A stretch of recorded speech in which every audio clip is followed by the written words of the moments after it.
우리는 역사상 가장 중요한 시점을 지나고 있습니다. 하나님께서는 하나님의 일을 하시기 전에 사람을 준비시키셨음을 우리가 알고 있습니다. 하나님 말씀은 마지막 때에 대추수, 대부흥의 때가 있다고 분명히 예언하고 있습니다. 아멘. 하나님의 말씀이 그대로 성취될 것을 믿습니다. 예레미야 눈물은 잠자는 교회와 영혼을 깨우기 위해 노력하고 있습니다. 이 가슴 뛰는 일에 함께 하길 원하시는 분은 카카오 채널로 연락 주시기 바랍니다. 당신은 위대한 하나님의 사람입니다.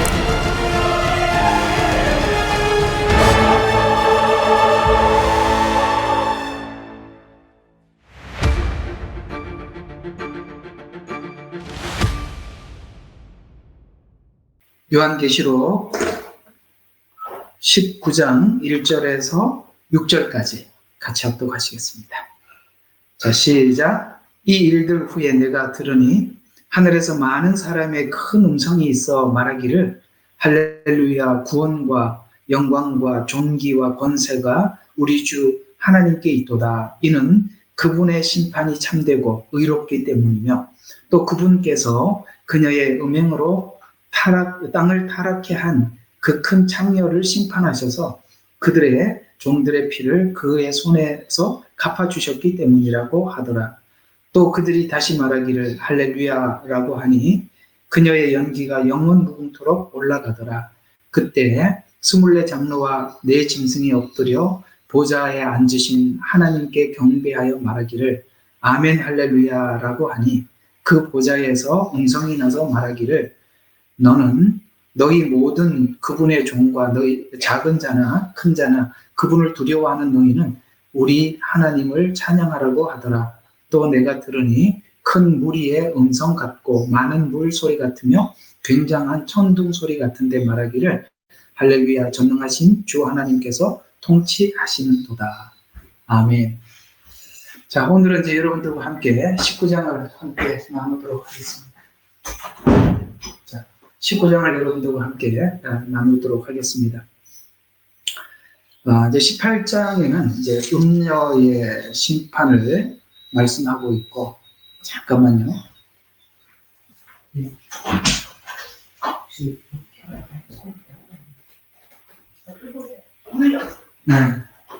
예. 18장에는 음녀의 심판에 대한 이야기고, 19장에서는 이제 짐승에 대한 심판입니다.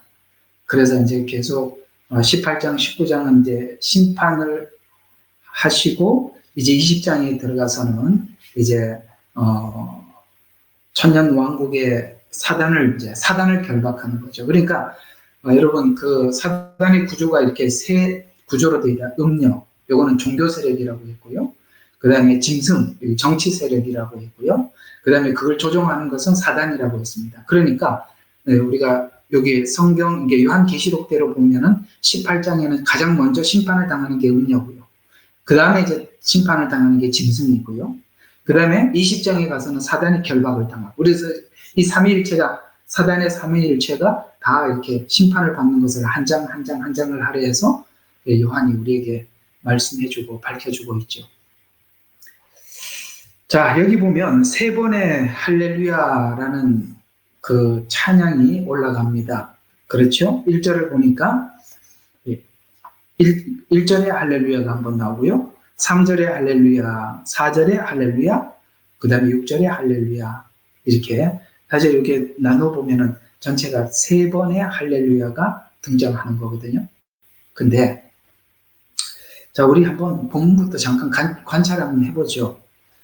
자, 19장 1절에 보면 이 첫 번째 하늘에서 많은 사람의 큰 음성이 말하기를, 여기서 보니까 하늘에서 많은 사람들의 큰 음성이래요. 그러면 왜 이렇게 하늘에서 이렇게 많은 사람일까? 여러분, 물론 많은 사람들이 구원을 받고 그래서 이게 많은 사람이라고 하겠지만 우리가 요한계시록이라는 한정된 내용 안에서 보면 여러분 14만 4천에 의해서 흰옷 입은 많은 무리들이 구원받았던 사실을 여러분 기억하고 계시나요? 7장인가요? 자, 7장에 보면은 14절에 보면 13절부터 이런 이야기가 나옵니다. 자, 아니 12절부터 봐야 되겠어요. 자, 말하기를 아멘 찬송과 영광과 지혜와 감사와 존귀와 권세와 능력이 어디 있다고요? 우리 하나님께라고 했죠. 그러니까 하나님께 있다고 했는데 오늘 여기 19장 1절에도 보니까 구원과 영광과 존귀와 권세가 우리 하나님께 똑같은 말이죠. 다시 한번 보세요. 8장 몇 절? 예, 12절. 똑같은 말이죠, 여기에. 그러면 지금 19장에서 할렐루야, 구원과 영광과 존귀와 권세가 하나님께 있도다라고 말한 이 말이 어디에서 나오느냐면 7장에서 나오는데 7장에서는 지금 환난 기간을 통해서 구원받은 흰옷 입은 수많은 무리들과 14만 4천이 하나님 앞에 부르는 찬송의 가사를 적은 거잖아요. 그 찬송의 가사를 적었는데 그 가사가 내용이 7장 12절과 19장 1절이 같다 이 말이에요. 그러면 19장 1절에 있는 이 찬양은 지금 누가 하는 수많은 무리라고 했잖아요. 여기 보니까 많은 사람의 큰 음성이 있어 말하기를 많은 사람이라고 했던 이 많은 사람은 7장에 나오는 이 많은 사람이에요. 그러면 이 7장에 나오는 많은 사람은 누구죠? 14만 4천 더하기 흰옷 입은 무리. 왜요? 그 뒤에 계속 보세요. 7장 후반부, 그러니까 13절 계속 이어서 보면 그때 장로 가운데 한 사람이 대답하여 나에게 말하기를 그러니까 요한한테 말했다는 거죠. 흰옷 입은 사람은 이 사람들은 누구며 어디서 왔느냐 하기에 내가 그에게 말씀드리기를 주여 당신이 아시나이다. 그러니까 지금 그는 내게 말하기를 이들은 대환란에서 나온 사람들이고 그러니까 이 환란 기간 동안에 무슨 일이 있었냐면 누가 능히 설 수 있으리요. 자, 6장 17절 보세요. 6장 17절에 보니까 이는 그분의 진노의 큰 날은 요건 7년 시간을 이야기한 겁니다. 진노의 큰 날. 임하였으니 누가 감히 설 수 있으리요라고 했더니 누가 감히 섰지요? 누가 섰죠? 여기 7장 12절부터 나오는 이 14절에 많은 사람들이 섰죠. 그러니까 이 엄청난 환란 기간에 누가 서겠느냐라고 물었더니 엄청나게 많은 사람들이 섰어요. 무슨 말이냐? 7년이라는 시간은 환란이라는 이야기로 그냥 떼어붙이지 말고 여기에 이렇게 이 7년이라는 기간을 보내면서 많은 사람들이 하나님 앞에 섰다라고 성경을 하잖아요. 성경은 말씀하고 있잖아요. 그러니까 우리가 7년이라는 이 기간을 환란이라는 기간으로 보는 게 아니라 저는 이 마지막 때 대추수 대부흥으로 보는 겁니다. 왜요? 이렇게 많이 누가 서리오라고 했는데 섰잖아요. 근데 오늘 19장 1절에도 섰잖아요. 그죠? 근데 여기 7장에 있는 이야기는 앞으로 19장에 모든 것이 완성되고 그들이 하나님 앞에 설 그날을 시간적 의미로는 19장에 있는 섰던 그 상황을 설명하는 거예요. 그러니까 이 요한계시록은 시간별로 쭉 설명을 한 게 아니라 시간별로는 인재항에서 목록을 이렇게 딱 정해놓고 나팔재앙, 대접재앙 그렇게 하고 그 나팔재앙과 대접재앙은 순서대로 짤막하게 하고 그게 뭔지를 부연 설명으로 많이 들어가 있단 말이에요. 부연 설명으로.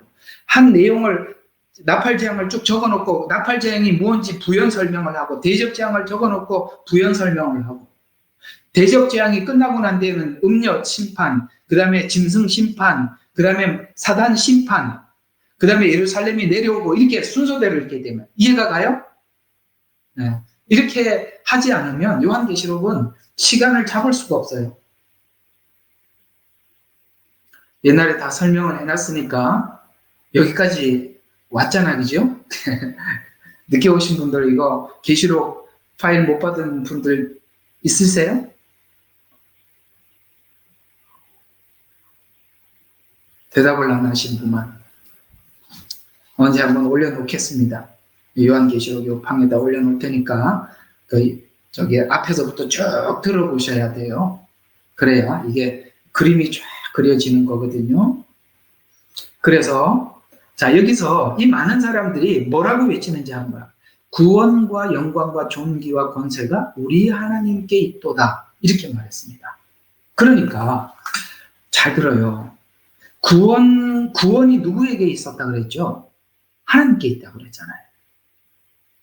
근데 지금 우리가 오해하지 말아야 될 게 뭐냐면은 구원이 내게 있다고 생각하는 분들이 많습니다.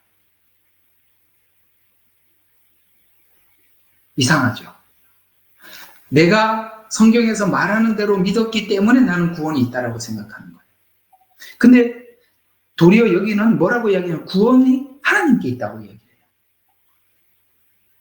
그러니까 구원의 근거를 내가 가지느냐 하나님께 있다고 믿느냐는 다른 겁니다. 그래서 성경에서 한 말, 이런 말들이 우리가 한번 이렇게 연상이 되는 건데요. 너희가 성경에서 영생이 있다고 성경을 상고하거니와 성경은 곧 내게 대해서 말하는 거라 그랬어요. 내게 대해서 말하는 것이라는 말을 생각을 하면서 19장 1절을 보면 하나님께 있도다. 예수님은 하나님이시고 성부도 하나님이시죠. 그래서 우리는 구원이라는 것은 내가 하나님께서 이렇게 믿어야 구원을 받는다라는 것을 믿는 게 아니라 뭘 믿는 거냐면 하나님께서 나를 구원한다는 그 구원의 근거를 하나님을 의지해서 믿는 거예요. 내가 믿는 게 아니라 그분을 믿는 거예요.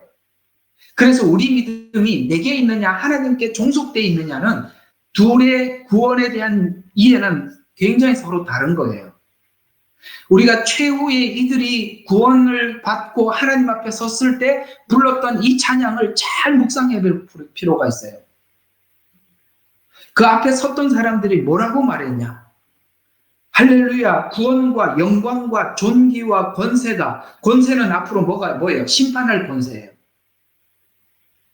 아시겠어요? 음녀를 심판하고 짐승을 심판하고 그런 모든 권세가 하나님께 있고 존귀도 누구에게 있어요? 모든 영광을 이제 하나님께 올려드리잖아요. 이 단어들은 우리가 절대 취해서는 안 되는 단어들이라 이 말이에요. 구원도 내가 취해서는 안 돼요. 영광도 취해서는 안 돼요. 이게 모두 다 교만하면 취할 수 있는 거예요. 존귀도 취하게 되고 영광도 취하게 되고 이 모든 것은 하나님께 올려드리는 겁니다. 이들이 이 앞에 서서 이렇게 찬양으로 모든 성경의 막을 내린다는 것을 잘 기억하셔야 하는 것입니다. 그리고 이렇게 찬양을 부르는 사람들이 7년이라는 기간을 통해서 하나님의 환난을 통해서 하나님 앞에 나온 자들이 이렇게 부르고 있다는 걸 아셔야 돼요. 이 환난에서 나온 자들이. 그러니까 이 마지막 때 7년이라는 시간 동안에 얼마나 많은 사람들이 하나님 앞에 회복되어 나올 것인가라는 기대감입니다. 이들이 이렇게 나오기까지 누가 필요했던 것이냐? 굉장히 중요한 역할을 했던 것이 두 증인입니다. 뿐만 아니라 여기 나오는 그 두 증인의 역할, 그 다음에 14만 4천.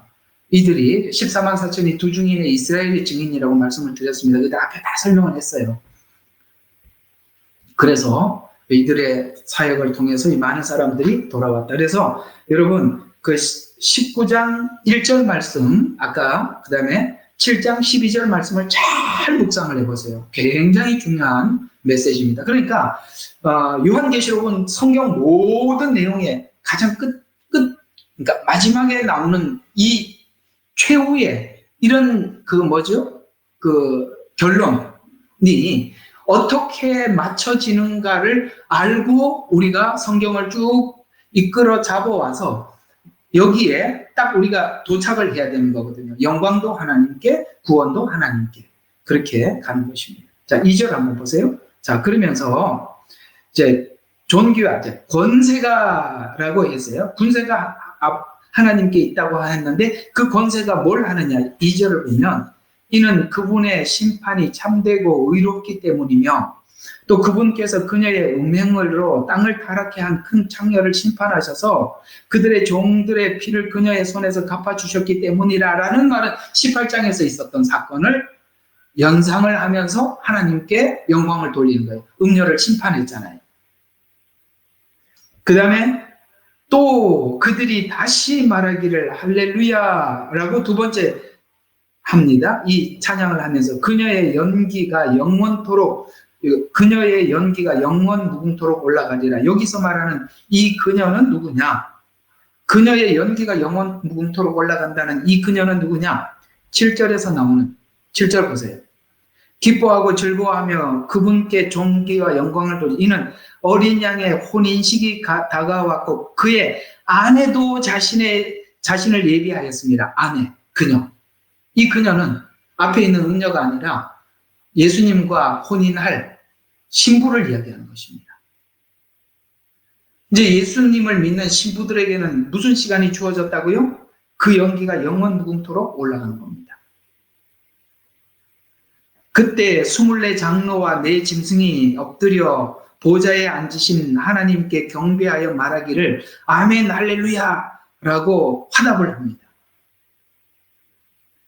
그리고 그 보좌에서 음성이 나서 말하기를 너희 모든 그분의 종과, 앞으로 그 앞에 있었던 종들 있죠? 두 증인도 여기에 들어가고요. 종과 작은 자나 큰 자나 그분을 두려워하는 너희는 우리 하나님을 찬양하라고 하더라. 또 내가 들으니 큰 무리의 음성 같고 맑은 물 소리 같으며 굉장한 천둥 소리 같은데 말하기를 할렐루야 전능하신 하나님께서 통치하시고. 이거 이제 요한계시록 처음에 등장할 때 하나님의 목소리는 맑은 물소리 같고 천둥 소리 같고 그게 여기 다시 등장하는 것입니다. 그러면서 이제 7절부터는 신나는 뭔 일이죠? 혼인식이 일어나는 겁니다. 그거 이제 혼인식 요번에 예수과 관련된 재림 그거 한번 자세히 한번 다룰 겁니다. 전에 한번 간략하게 다뤘는데 요번에는 아주 좀 그 성경 구절을 찾아가면서 이게 이렇게 되는 거구나 하고 여러분들이 좀 이해할 수 있도록 한번 다뤄보도록 하겠습니다. 오늘은 어쨌든 6절까지 읽었는데 6절까지 다 못할 것 같아요. 그래도 한번 하는 데까지 한번 해봅시다. 자, 19장. 이제 여기 텍스트를 좀 봐주세요. 자, 첫 번째 심판의 대상은 하나님을 모독하고 성도들의 피를 흘리게 했던 음녀 바벨론이었습니다. 두 번째 심판은 만왕의 왕이고 만주의 주이신 예수님께서 세상의 임금된 두 짐승과 땅의 왕들을 심판할 때가 되었다. 그래서 이들의 심판을 보면 특별히 두 번 그 무깃도라는 지역에서 예루살렘을 공격하게 됩니다. 이것이 이제 7년 중에 일어나는 두 번의 전쟁이죠. 하나는 유브라데 전쟁, 하나는 아마겟돈 전쟁입니다. 이 유브라데 전쟁과 아마겟돈 전쟁이 세상의 임금들을 심판하는 심판이에요. 이걸로 이 짐승은 완전히 심판을 받게 되거든요. 자, 그러면 여기에 오늘 우리 낮 시간에 우리 잘 배웠어요. 여기 스가랴서 에스겔서하고 같이 가니까 얼마나 좋아, 그죠? 우리 낮 시간에 한번 배웠던 거 한번 복습 한번 잠깐 해보겠습니다. 해 아래 새 것이 있다 없다? 없다. 옛날에 있었던 것이 다시 있겠고 라고 했죠. 그러니까 구약에 이미 이 요한계시록은 이 19장에 갑자기 단편적으로 나온 게 아니라 구약에 굉장히 여러 군데 나와 있거든요. 그 중에 가장 선명하게 나온 한 군데를 한번 보도록 하죠. 그것이 스가랴서입니다. 그 스가랴서의 그 엄청난 스가랴서는 너무나도 짧고 그리고 명확하게 우리에게 이런 내용들을 잘 설명해주고 있습니다. 자, 스가랴서 12장 2절과 3절 한번 보도록 하겠습니다. 여러분, 이게 제가 여러분들에게 말씀드리고 이렇게 되게 설명을 할 때 자꾸 이렇게 옆에다가 많이 좀 필기를 해두세요. 나중에 이렇게 듣는다고 기억을 잘 못합니다. 자, 여기에 2절과 3절을 한번 보도록 하죠. 1절부터 보는 게 좋겠네요. 이스라엘을 향한 주의 말씀에 엄중합니다. 여러분, 요게 잘 들어봐요. 제가 이 대지신학 요즘 공부하고 있잖아요. 그런데요, 여기 12장 1절에 보면 이스라엘을 향한 주의 엄중한 말씀이라고 하면 이걸 교회로 만약에 해석을 하면 여기 있는 모든 것이 자, 이렇게 이제 교회로 한번 풀어서 제가 한번 설명을 해볼게요. 교회를 향한 주의 엄중함이라. 하늘에 펼쳐지고 땅에 기초를 놓고 사람 안에서 사람의 영을 형성하는 주가 말하노라. 보라, 그들이 교회와, 그러니까 유다와 예루살렘도 사람들 대체 신학은 교회로 이해를 하니까 교회를 포위할 때에 내가 교회를 주위의 모든 백성을 떨리는 자니 그때 교회의 모든 백성들이 무거운 돌이 이게 말이 됩니까? 이게 말이 되냐 안 되냐 이 말이에요. 이게 교회 맞나요? 지금 누구 보고 하는 말이죠? 이스라엘을 향한 주의 엄중한 말씀이라고 했어요. 분명히 이스라엘이라고 지칭을 하고 있지 않습니까? 그러면서 자 2절을 한번 보세요. 보라, 사람들이 유다와 예루살렘, 그거는 지금 저기 이스라엘을 이야기하는 겁니다. 그렇죠? 포위할 때에 내가 예루살렘 주위의 모든 백성들에게 떨리는 잔이 되게 하리라. 이게 어떤 사건을 지금 예언을 하고 있느냐면, 짐승과 그의 군대들이 예루살렘을 공격함. 여러분 킹제임스 성경 가지고 계시는 분들 그 앞에 주제 그렇게 적어놨죠? 지금 이 전쟁이 무슨 전쟁입니까? 지금 이 모든 사람들이 예루살렘을 공격하러 왔던 거 아닙니까? 이 교회 이야기가 아니지 않습니까? 그래서 이 두 짐승의 심판을 이야기를 하면서 예루살렘의 모든 백성에게 무거운 돌이 된다는 말은, 이걸 예루살렘을 공격하려고 하는 사람들마다 무슨 일이 일어나냐면은 무거운 돌이 돼. 비록 세상의 모든 백성이 그것을 치려고 모일지라도, 세상 전부가 모여서 예루살렘을 치려고 모인다 할지라도 그 돌을, 그에 참여하는 사람들에게, 돌을 든다는 말은 거기에 참여하는 사람들, 이런 뜻이에요. 그래서 돌을 드는 자들은 모두 산산이 부서질지리라. 아시겠습니까? 유브라데 전쟁에 참여하는 사람들, 아마겟돈 전쟁에 참여하는 모든 사람들은 산산이 부서질 것이다. 이렇게 말씀을 하고 있는데요. 이걸 아셔야 돼요. 이 스가랴서에서는 어떤 부분은 유브라데 전쟁과 아마겟돈 전쟁이 둘이 성격이 비슷하기 때문에 섞어 놓기도 했고, 어떤 곳에서는 딱 유브라데 전쟁을 따로 설명하기도 하고 아마겟돈 전쟁을 따로 설명하기도 하고, 그런데 둘 다 성격 자체가, 이 전쟁 성격 자체가 예루살렘을 공격하는 거기 때문에 그 성향이 비슷하기 때문에 섞어서 놨기 때문에 이거는 뭐 유브라데 전쟁이다, 아마겟돈 전쟁이다 막 이렇게 싸울 필요 하나도 없어요. 둘 다 비슷한 전쟁이에요. 그래서 유브라데 전쟁을 통해서 이스라엘이 패배를 하기 때문에 아마겟돈 전쟁으로 다시 보복전으로 들어가는 거예요. 보복전으로. 근데 이 보복전쟁으로 들어왔을 때는 이스라엘 백성들이 너무나도 두려워서 너무나도 많이 참여를 하고 그랬는데, 예수님께서 7년이, 그게 이제 7년 끝나고 예수님 재림 직전에 일어나는 전쟁이거든요. 아마겟돈 전쟁이. 그래서 예수님께서 지상으로 재림을 하면서 지진이 일어나서 거기 전쟁에 참여한 사람들이 한순간 몰살하는 것입니다. 그렇게 전쟁이 끝나는 거예요. 그렇게 끝나면서 거기에 참여하는 사람들은 짐승이라고 그랬잖아요. 그게 정부라고 그랬잖아요. 정치 세력이라고 그랬잖아요. 거기에 있는 세상의 왕들이 함께 거기에 지진에 다 함몰이 되고, 그리고 난 뒤에 거기에 빠지면서 동시에 뭡니까? 사단도 1000년 동안 무적행에 갇혀버리는 거예요. 1000년 동안. 이런 일정의 일련의 이 과정을 잘 머릿속에 기억을 하고 계셔야 돼요. 아, 이렇게 진행이 된다라는 것을 선명하게 가지셔야 하는 것입니다. 그래서 12장 2절과 3절은 그런 이야기고요. 그 다음에 14장은 선명하게 아마겟돈 전쟁을 칭하고 있어요. 자, 14장 2절과 4절 한번 계속하고 보겠습니다. 보라, 주의 날이 오나니. 자, 잘 들어요. 구약에 보면 주의 날이라는 말들이 굉장히 많이 나와요. 특히 환난과 함께 설명하고 있는 주의 날은 대부분이요, 아마겟돈 전쟁으로 갑니다. 이 주의 날이라고 성경의 이 서신서뿐만 아니라 다른 서신서에서도 주의 날이라는 단어가 등장을 하면 대부분은 이 아마겟돈 전쟁, 이건 제가 여러분들 절기를 하면서 말씀을 드렸는데요, 이건 대속죄일입니다. 이스라엘에. 대속죄일이 뭐냐면은 이스라엘 전체가 구원받는 날이에요. 이때 이스라엘 백성들이 엄청나게 많이 구원을 받는데 이게 아마겟돈 전쟁입니다. 아마겟돈 전쟁은 7년이 끝날 마지막 무렵에 일어나는 전쟁이기도 합니다. 그래서 한번 그걸 기억을 하면서, 자, 주의 날이 오나니 내 약탈물들이 내 가운데서 나눠지리라. 내가 모든 민족들을 모아, 이해가 가죠? 모든 민족들을 모았어요. 그리고 예루살렘을 대적하여 싸우게 하리라. 누가? 내가. 그걸 이상하게 그들이 들어와서 예루살렘을 공격하는 것 같았는데 하나님이 그렇게 사람들을 모아서 예루살렘에 공격하게 한대요.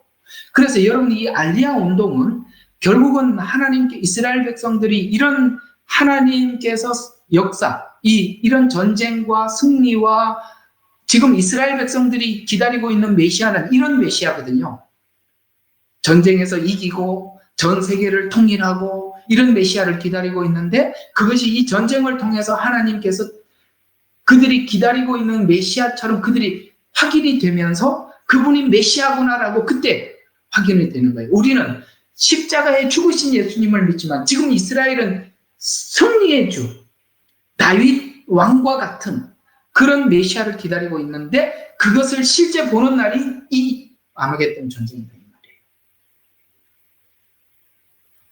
정신이 하나도 없어도 여러분, 들을 때 정신이 하나도 없어도 그런 줄 알고 딱 세팅을 해놓으시라, 이 말이에요. 그래야 앞으로 나오는 어떤 이야기도 헷갈리지 않아요.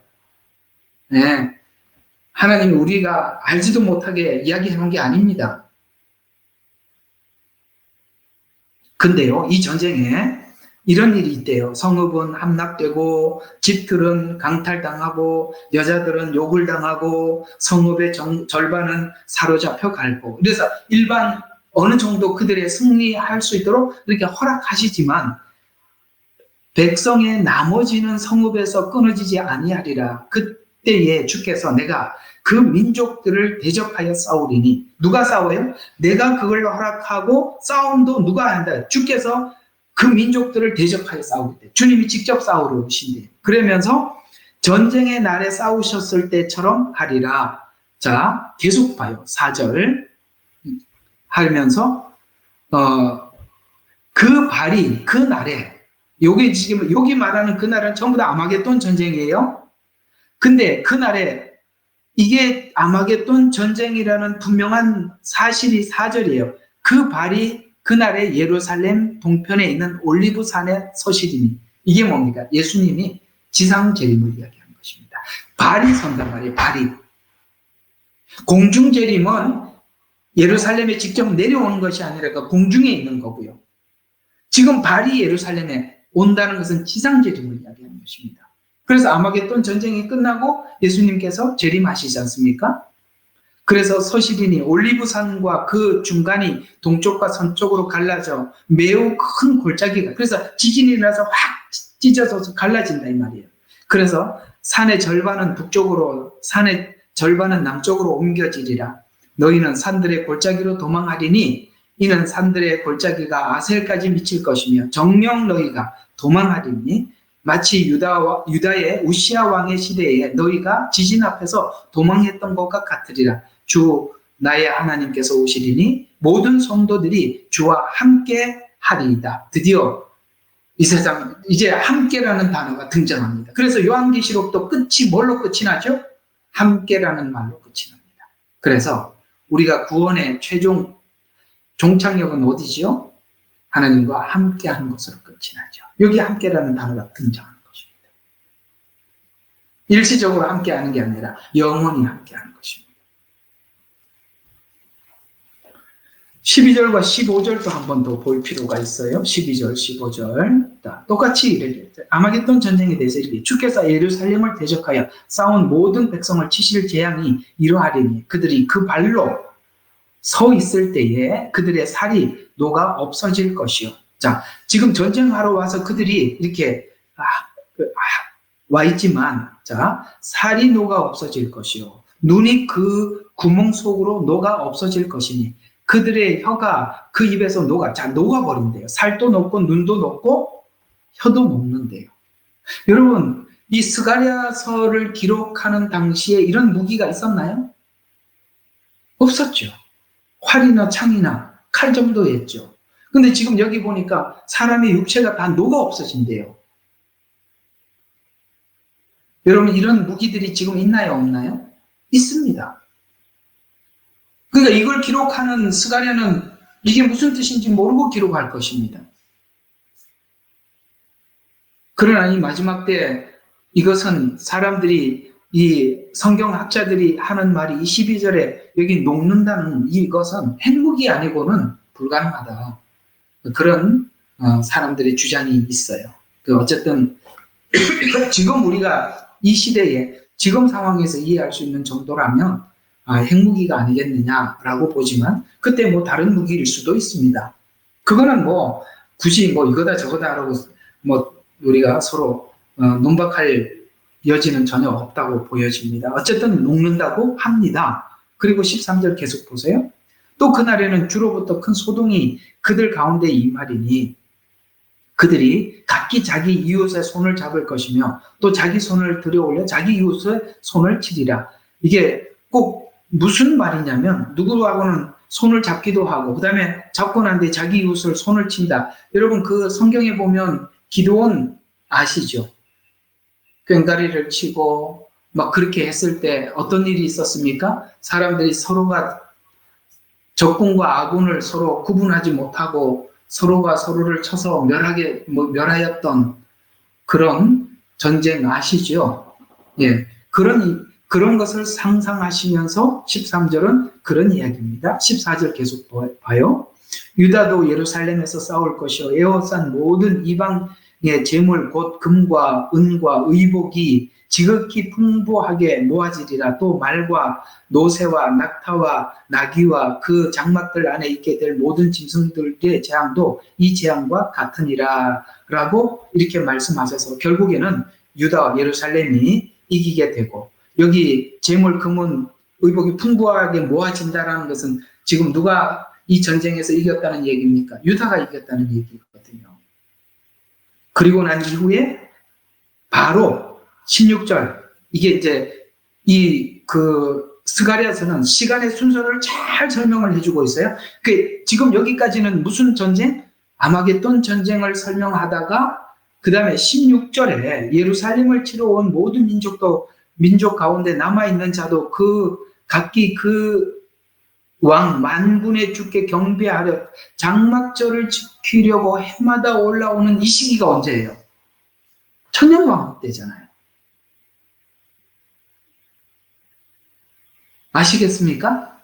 장막절을 지키러 올려오는 이 시간이 천년왕국 때잖아요. 그러니까 지금 이 스가랴는 시간을 정확하게 질서정연하게 시간을 우리에게 설명을 해주고 있거든요. 그러면 지금 아마겟돈 전쟁은 7년 끝에 일어날 전쟁이라고 말씀하면서 바로 이어지는 것은 뭐였죠? 지금 천년 왕국이 이어지고 있죠. 그래서 7년 시간이 끝나면 바로 천년 왕국으로 이어지는구나라는 것을 스가랴를 통해서 우리가 그 시간을 정렬을 할 수 있는 것이에요.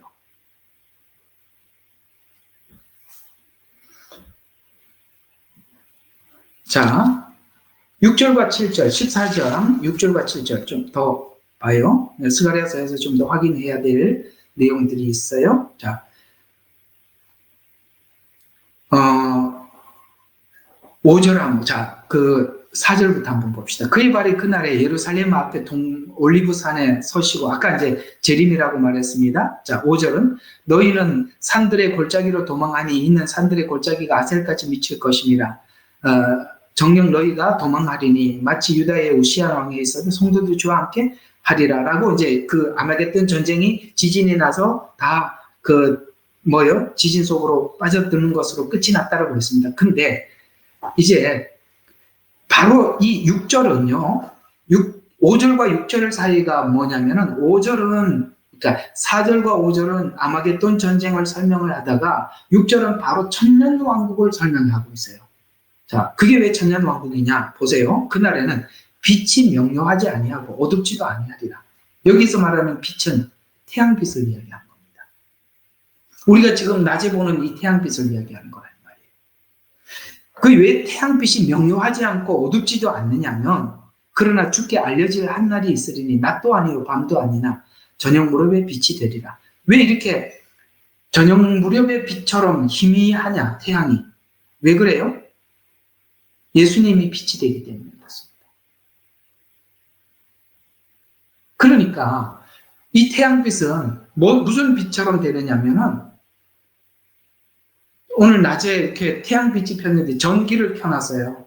전구를 여기에 등을 켜놨는데 우리가 태양빛이 너무 강렬하기 때문에 이 전구를 켰는지 안 켰는지도 모르지 않습니까? 그렇게 된다 이 말이에요. 왜요? 요한계시록 보니까 주 하나님이 빛이시니라 이렇게 말씀하셨단 말이에요. 그래서 이게 천년왕국이라는 이야기입니다. 우리가 조금 천년왕국에 대해서 좀 더 봐요. 아까 우리 천년왕국 찬양도 불렀는데요. 자, 여기에 그 유명한 말이 나옵니다. 8절. 그날에 생수가 예루살렘으로부터 솟아나서 절반은 앞바다로 그 절반은 뒷바다로 흐르니 여름과 겨울에도 그러하리라. 자, 그러면서 이제 주 하나님 한 분 이름만 있다. 이렇게 이어서 천년왕국을 소개하고 있는데, 자, 그날에는 예루살렘으로부터 생수가 나온대요. 자, 생수가 나온다는 이 말, 우리 지금 하고 있는 에스겔서 47장입니다. 자, 에스겔서로 가보죠. 자, 이렇게 연결이 되어 있는 겁니다. 그러니까 스가랴가 예언한 것이나 다른 선지자들이 예언한 것이 충돌되지 않고 서로 보완해주고 있다는 거예요. 그래서 생수가 난다라고 말하는 이 생수가 47장 1절부터 이 이야기입니다. 그 후에 그가 다시 나를 전의의 문으로 데려갔는데 보라, 문이 전의 문지방 아래에서 나와 동편으로 흘러가리라. 이는 그 전면의 동쪽을 향해 서 있고 물이 오른편 아래에서 나와 제단 남쪽으로 흘러갑니다. 북쪽을 향해서 가고, 그래서 이제 그냥 빨리빨리 지나가겠습니다. 3절에 보니까 그 물이 발목에 차고, 4절에는 무릎에, 점점 물의 양이 많아진다는 얘기입니다. 그 다음에 무릎에 차고 허리에 차고, 5절에 보니까 헤엄칠 물이다 라는데, 이 물이 이렇게 물이 점점 많아지면서 무슨 일이 생기느냐. 8절 보세요. 이 물이 많아지면서 7절부터 봐요. 이제 내가 돌아왔더니 보라, 뚝이 이편과 저편에 심히 많은 나무가 있더라. 그때 그가 내게 말씀하더라. 이 물은 동쪽 지역으로 흘러 사막으로 내려가서 바다에 들어가나니 바다로 들어갈 때 그 물들이 치유를 받으리라. 여러분, 예루살렘에서 흘러내려오는 물이 바다로 들어갔는데 바다가 왜 치유를 받습니까? 여러분, 전 3년 반, 후 3년 반에 바다와 나무가 다 불에 타고 거기에 강에 있는 고기가 다 죽었었어요. 그래서 이 물이 흘러 들어감으로써 치유를 받아서 죽었던 고기가 살아나는 겁니다. 9절 보세요. 이 강물이 이르는 곳마다 살아있고 움직이는 모든 것들이 살 것이라. 또 그 물이 거기로 들어감으로 거기에 매우 큰 고기떼가 있으리니 이는 그 물들이 치유될 것이요 강이 흐르는 곳으로 모든 것이 살 것이라. 아시겠죠? 야, 그때 낚시하러 가면 됩니다. 재미있는 이야기 한번 해드리려고 했던 건데요. 여러분, 로마서에 보면 피조물이 이날을 기대하고 있다고 성경에 기록하고 있는 거 아시죠? 바로 이날을 기대하는 거예요. 그러면 이 피조물들은 이렇게 될 것도 알고 있고, 그들이 이렇게 인간이 심판을 받을 때 자기들도 그렇게 되는 거예요. 그래서 이 회복의 날을 기다리고 있는 거예요. 그래서 로마서에 보니까 피조물들도 그 날을 간절하게 기다리고 있다고 했습니다. 놀라운 것은 인간은 안 기다리는데 피조물들은 알고 기다린대요. 이제 이 47장의 말이 왜 고기떼가 산다는 말이 왜 들어간지 이제 아시겠어요? 계속 보시면 어부들이 그 위에 서리니 엔게디에서부터 엔에글라임까지라 그곳들은 그물을 치는 곳이 될 것이라. 그래서 고기 잡으러 가라 이 말이에요. 그들의 고기들은 그들의 종류대로 있을 것이며 큰 바다의 고기처럼 힘이 많으리라. 그러나 거기 진흙 구덩이나 늪은 치유되지 못하고 소금이 주어지게 될 것이라.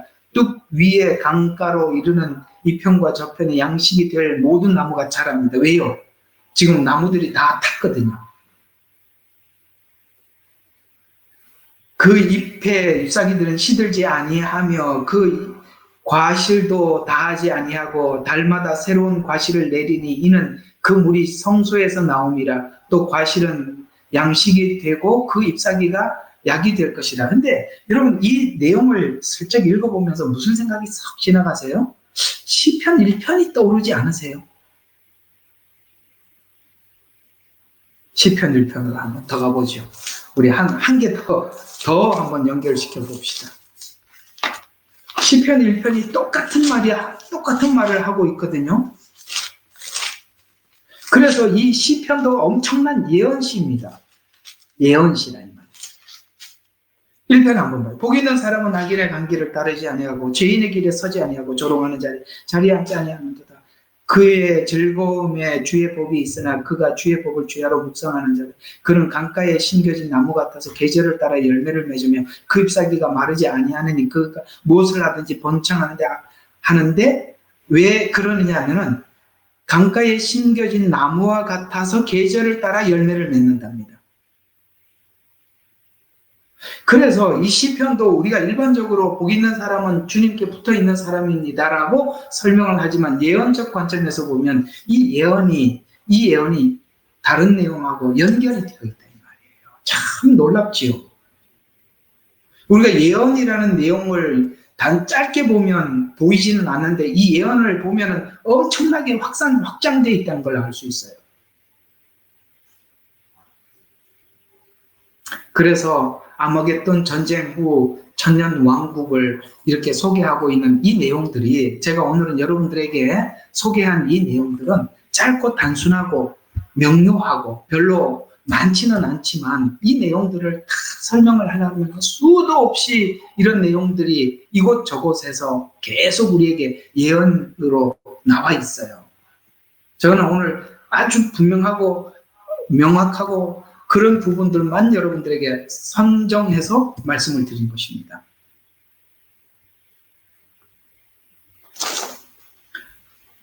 제게 주어진 시간이 조금 더 남아서 우리 이 세 번의 할렐루야가 뭔지 여기까지만 좀 보고 사모님께 마이크를 넘길게요.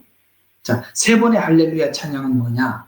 자, 19장은 18장의 바벨론을 심판하신 하나님을 찬양하는 것으로 시작되는데 하늘의 허다한 무리가 큰 음성으로 찬양했다. 아까 말씀드렸죠? 그게 7장에 나왔던 그 사람들이라고. 근데 이 사람들이 어디에서 이렇게 많이 구원을 받았었다고요? 7년 중에. 이걸 꼭 기억하세요. 과거에 받은 게 아니라 7년 중에 이렇게 많은 사람들이 회복되더라는 말이에요. 그래서 우리는 7년 환란이라는 단어를 빼자.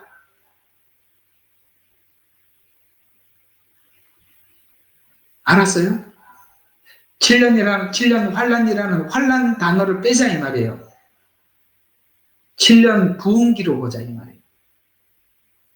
그래서 세 번의 할렐루야는 이런 겁니다. 1절과 2절에 자기 종들의 피를 갚아주신 하나님의 공의에 찬양하는 겁니다.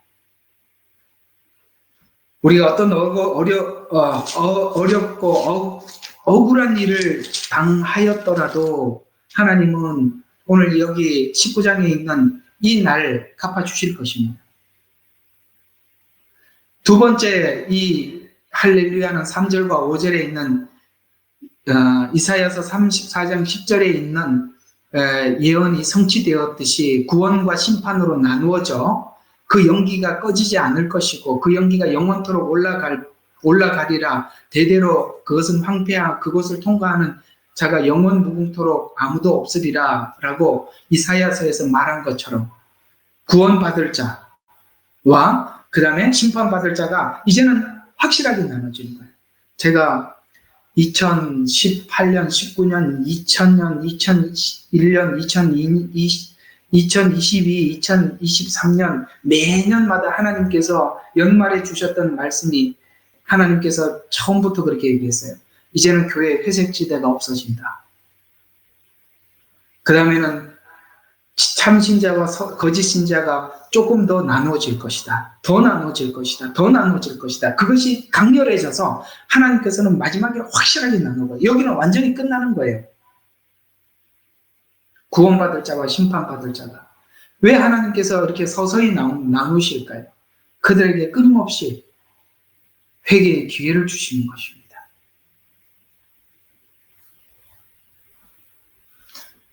그래서 24장로와 네 생물이 아멘 할렐루야라고 외치자 보좌에서 음성이 나서 하나님의 종들에게 하나님을 찬송하라고 명령합니다. 이 음성은 에스겔서 1장 24절 우리가 에스겔서 했잖아요. 거기에 있는 네 생물들의 음성이에요.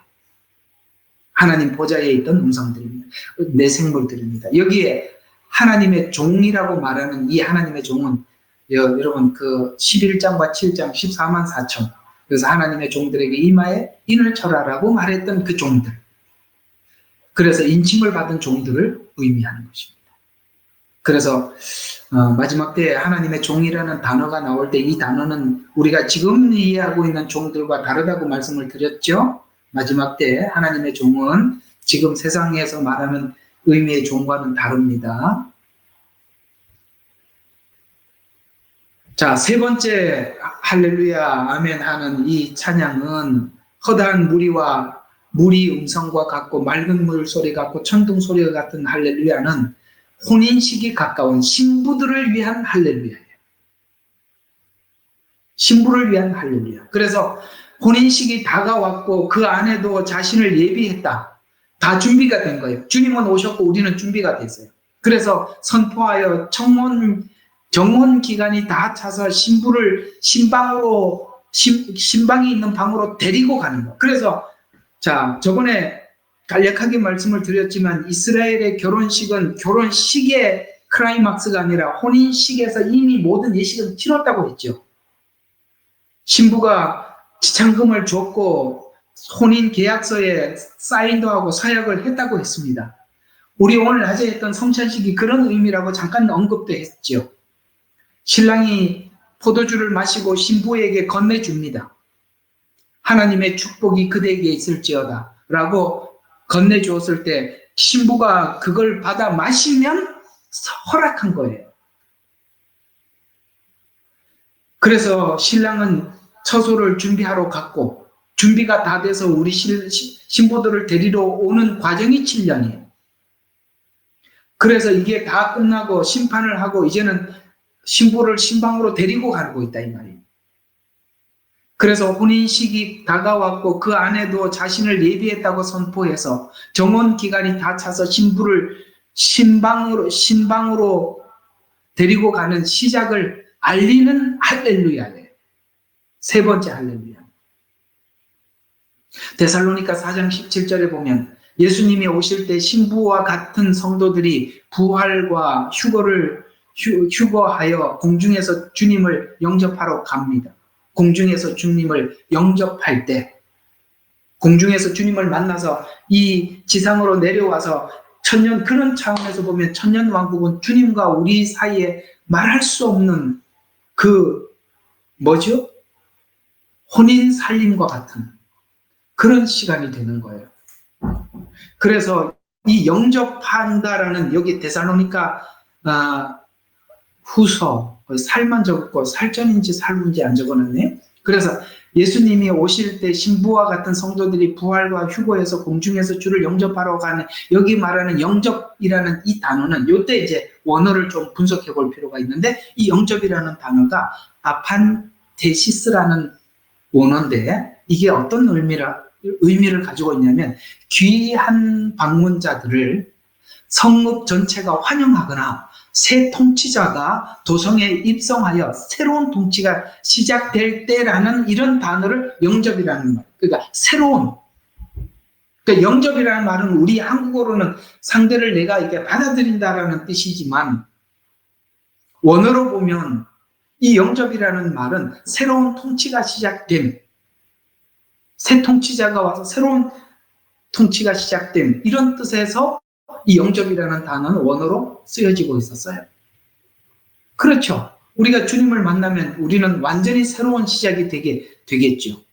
그래서 이 새로운 시작은 우리는 신방으로 들어가고 예수님께서 짐승나라를 멸하고 무정계. 그래서 완전히 새로움이라는 것은 신부들은 신랑을 만나서 들어가고 그 다음에 여기는 음녀와 짐승과 20장에 사단은 무적행으로 들어가는 완전히 다른 새로운 시작.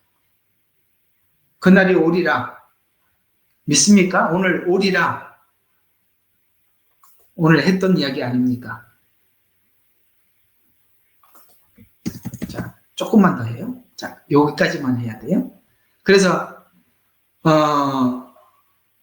공중에서 예수님을 만나서 영접한 신부들은 왕비가 되어서 통치가 그래서 우리는 문화 비유를 보면 이제 우리가 수고한 대로 하나님께서 우리에게 나누어 주고 우리가 그것을 통치하게 되고 우리는 그때에는 예수님과 같이 신성에 참여한 자로 신성으로서 그 예배하러 오는 자들에게 예배를 받는 것입니다. 왜요? 여러분들과 저에게는 왜 신성이 있죠? 성령님이 우리 속에 계십니다. 그래서 여러분과 저의 구원은 신의 성품에 참여한 구원이에요. 7년이라는 시간을 통과하면서 사람들이 받은 구원은 육체로 천년왕국에 들어가는 거. 천년왕국 여러 번 설명을 해놨잖아요. 네. 유튜브에 올라가 있으니까 다 보세요. 이런 정리들을 다 하고 나면 이런 내용들을 듣는데 어려움이 없을 거예요. 그래서 8절에 어린 양의 아내가 자신을 준비하고 빛나고 거룩한 세마포 옷을 입도록 허락받았다고 말을 하거든요. 세마포 옷. 자, 이게 이제 중요한 이야기예요. 왜냐하면 우리 세마포 옷에 굉장히 관심이 많아요. 맞죠? 세마포 옷에 관심이 없어요? 관심이 많죠. 처음부터 7교회에게 말하기를 이 옷을 빼앗기지도 말라고 하셨고 이 옷을 간직하라고도 하셨고 이 옷을 신부가 지키는 것은 굉장히 중요한 겁니다. 그럼 이 세마포 옷이라는 이 말이 무슨 말이냐? 성경에 보면 이 옷은 성도들의 옳은 행실이라고 말했는데 잘 들어요. 이게 우리 한국어로만 보면 야 이게 뭐 행위구원 같다라는 생각이 언뜻 바로 들 수밖에 없죠. 옳은 행실이라고 했으니까. 이거 원어, 이럴 때 원어를 봐야 되는 거예요. 네, 우리 한국어가 가지고 있는 한계가 있어요. 우리 문화가 쓰는 단어에 한계가 있고 그래서 이때는 원어로 정확히 봐야 되는 거거든요. 그래서 이 단어는 판결이라는 단어예요. 판결. 그럼 이 판결은 여기 보면 이 판결이 이렇게 의롭다, 그러니까 옳은 행실이다라고 말을 하면 우리가 행위구원 같이 보이는데 여기는 의롭다고 원래는 이 단어가 의롭다고 여겨지다라는 말로 예수님으로 인해서 의롭다고 여겨지는 이라는 단어예요. 여겨지는. 그러니까 우리가 의롭게 된 것은 우리의 행위로 의롭게 된 건 아니죠. 여러분 아시죠? 우리는 행위를 절대 하나님 앞에 의롭다함을 받을 수 없어요. 무엇 때문에 하나님께서 우리를 의롭다고 했냐면 우리가 우리 죄를 예수님께 다 내어드렸잖아요. 우리 속죄, 제사론에서 배웠죠. 전갈. 그래서 예수님이 나의 죄를 위해서 피를 흘려주셨어요. 우리가 입고 있는 이 의의 옷은 뭐냐면 예수님의 피로 의롭게 된 그 옷을 이야기하는 것입니다. 구원이 어디에 있어? 우리의 행위에 있는 것이 아니라 하나님께 있다고 아까 그들이 찬양했죠. 우리 구원은 하나님께 있는 것입니다. 그분이 우리의 죄를 대속하신, 그래서 그걸 빼앗기지 말라는 것은 예수님께서 내 죄를 대속하신 이 복음을 빼앗기지 말라는 거예요. 의롭게 여겨지다. 우리가 의로워서 의롭게 된 게 아니라 그 믿는 믿음을 보시고 우리의 죄를 대속한 예수님을 믿는 믿음이 우리를 의롭게 하는 거예요. 이 로마서가 끊임없이 이 의를 이야기하고 있는 거예요. 로마서 다 했던 거예요. 그 무슨 이야기인가 하고 이렇게 보면 정말 곤란해요. 네? 얼마나 오랜 기간 했습니까? 늦게 들어오신 분들이 좀 아쉽기는 한데 이걸 어떻게 해결해야 될지 모르겠어요. 그래서 빛나고 깨끗한 세마포 옷을 입은 아내는 반수지만 성도들의 옳은 행실은 복수로 기록되어 있어서 구원받은 여러 성도들이 한 사람이 아니라 여러 사람이 예수님의 피로 의롭게 된 자들이고 그들이 모여있는 것이 교회입니다. 그래서 그들이 구원받고 부활되고 휴거된 자들은 영화로운 상태에 들어가면서 그때 이제 하나님의 사랑을 알고 오늘 이 찬양을 불렀던 이들과 같이 구원과 영광과 존귀와 권세가 하나님께 있습니다라는 이 말은 여러분 그것이 다 구원이 어떻게 됐는지 그 과정을 다 알고 거기서 확실하게 드러나서 그렇습니다. 구원은 하나님께 있었습니다라고 하나님께 찬양을 하는 것입니다. 여기까지.